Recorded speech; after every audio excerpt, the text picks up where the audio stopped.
Okay, so we are still solving quadratics. This is video 2. In this video we're going to concentrate on reviewing our factoring aspects that we have. So let's quickly look at this first one here. So when I have a quadratic, which means there's an x squared, and I have a 1 in front of x squared, that's the key that I'm looking for. When I have that, I'm going to think about factoring. And if I remember factoring, my result ends up being like this. And so when I do a factor, I'm going to make my x, and I'm going to go x squared times 10 is 10x squared, and then I get a negative 7x. And I ask myself what two numbers multiply to get 10x squared and add to get negative 7x. And that's going to be negative 2x and negative 5x. And when there's a 1 here, we can shortcut. We don't have to go to the box, but we can shortcut. The factors will always be the coefficients here. So it's going to be x minus 5 and x minus 2. These are going to be my factors. And so then I go x minus 5 is 0 and x minus 2 is 0 because these two numbers multiply to get 0. And so then x is 5, x is 2. These are my solutions, and that's by factoring. We'll try another example. Here I have two terms, and whenever I want to factor, I want to consider looking for a common factor first. And so if I look at this, I can see 3 is common and x is common. And so I get let does x plus 2.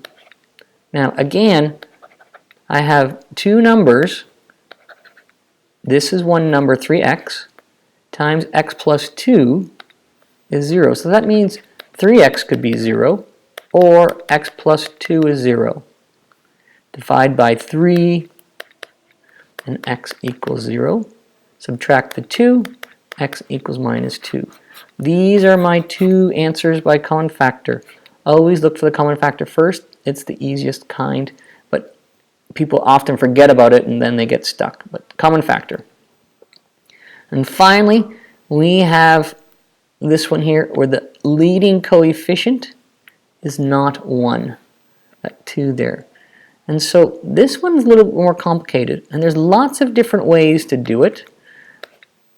But last year we showed you this particular method, but every way comes down to some kind of a guess and check scenario. So I'm going to make my x, and I multiply 2x squared and 3 is negative 6x squared. And then I write down my minus 5x. And I ask myself what two numbers multiply to get negative 6 and add to get negative 5.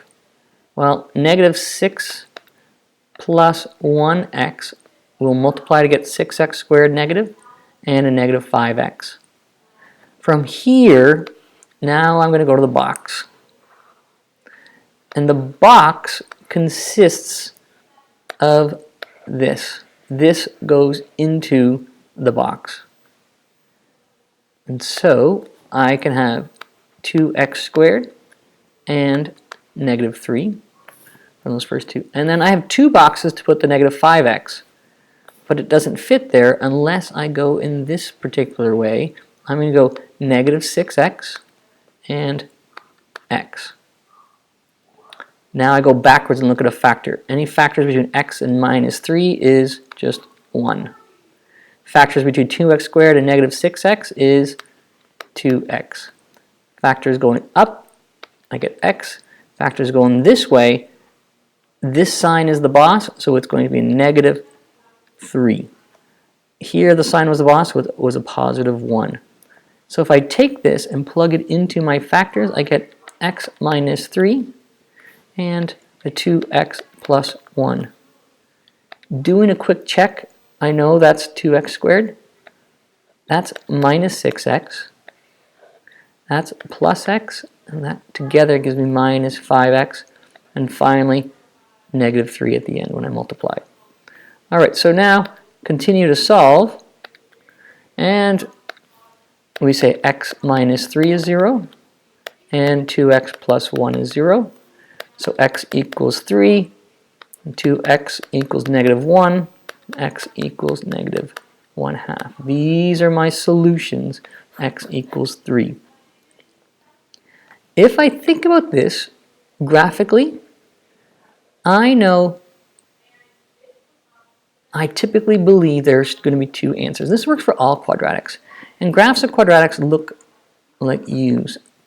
And so it could potentially cross the x-intercept 2 times. That's what I'm picturing graphically when I see this scenario. I'm looking for two answers of a graph that does this and the x-intercepts that might be somewhere there.